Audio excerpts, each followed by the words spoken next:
Hello বন্ধুরা, অধর mouse কিচেনে সবাইকে স্বাগত। আশা করি সবাই ভালো আছেন। আজকের আমি একটা ছোট্ট একটা ভিডিও নিয়ে চলে এসেছি বটবটি ভর্তা রেসিপি। চলুন কথা আর না বাড়ি দেখানো যাক। এখানে আমি 500 গ্রাম বটবটি বেশ বড় বড় করে কেটে ধুয়ে জল দিয়ে রেখেছি, আর একটু জল দিয়ে দেব, দিয়ে এটাকে সিদ্ধ করতে বসাবো। আর বন্ধুরা, ভিডিওটা স্কিপ না করে পুরোটাই দেখতে থাকুন। আজকের এই বটবটি ভর্তা রেসিপি, আজকাল তো সোশ্যাল মিডিয়া খুললেই প্রায় এই ভর্তা রেসিপিটা বেশ জনপ্রিয় হয়ে উঠেছে। আর আপনারা অনেকেই তো খেয়েছেন, আর যারা খাননি এখনও পর্যন্ত তাদের জন্য এই রেসিপিটা স্পেশাল হতে চলেছে। আর আজকে রিভিউ দেব এই রেসিপিটা কেমন লাগে।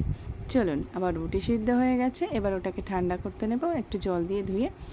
এবার আমি কয়েকটা আস্ত রসুন আর কাঁচা লঙ্কা একটু তেলের মধ্যে ভেজে নেব, নিয়ে এই বটবটিটা আর এই যে রসুন একসঙ্গে আমি মিক্সিতে পেস্ট করে নেব। আপনারা চাইলে শিলেতে বেটে নিতে পারেন, কোনো অসুবিধা নেই। তো চলুন আমি এবার বটবটির একটা পেস্ট করে নিই। আর বন্ধুরা, ভিডিওটা স্কিপ না করে পুরোটাই দেখতে থাকুন, একদম ছোট্ট ভিডিও।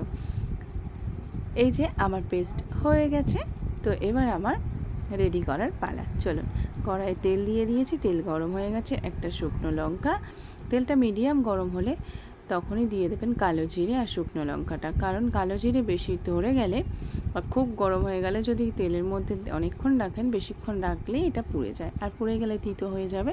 তো সেই অনুযায়ী আপনারা একটু মিডিয়াম গরম হলে, বেশি দরকার নেই, তো তখন কালো জিরে আর শুকনো লঙ্কাটা দিয়ে দেবে, দিয়ে সঙ্গে সঙ্গে এই যে বটবটির যে পেস্টটা রেখেছেন সেটা দিয়ে দেবেন।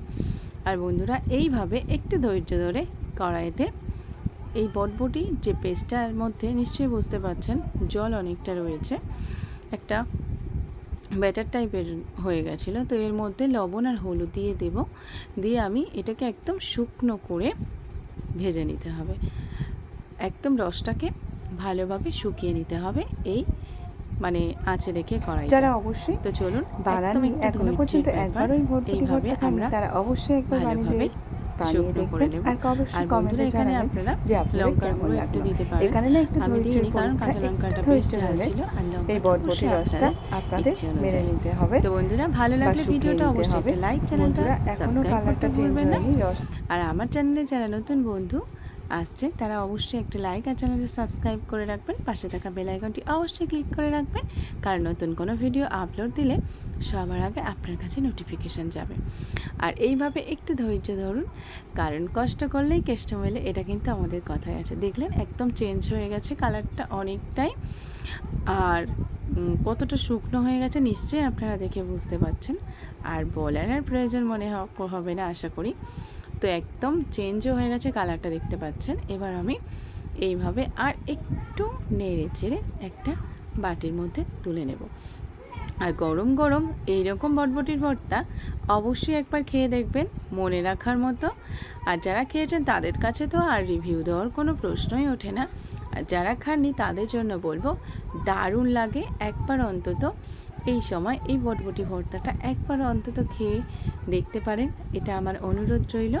আর অবশ্যই শেয়ার করুন। ভালো থাকুন, সুস্থ থাকুন। আর গরম ভাতে একটু উপর থেকে সর্ষের তেল, কাঁচা সর্ষের তেল ছড়িয়ে দিলে দারুণ লাগে বন্ধুরা। ভালো থাকবেন, সুস্থ থাকবেন। নমস্কার, বাই বাই।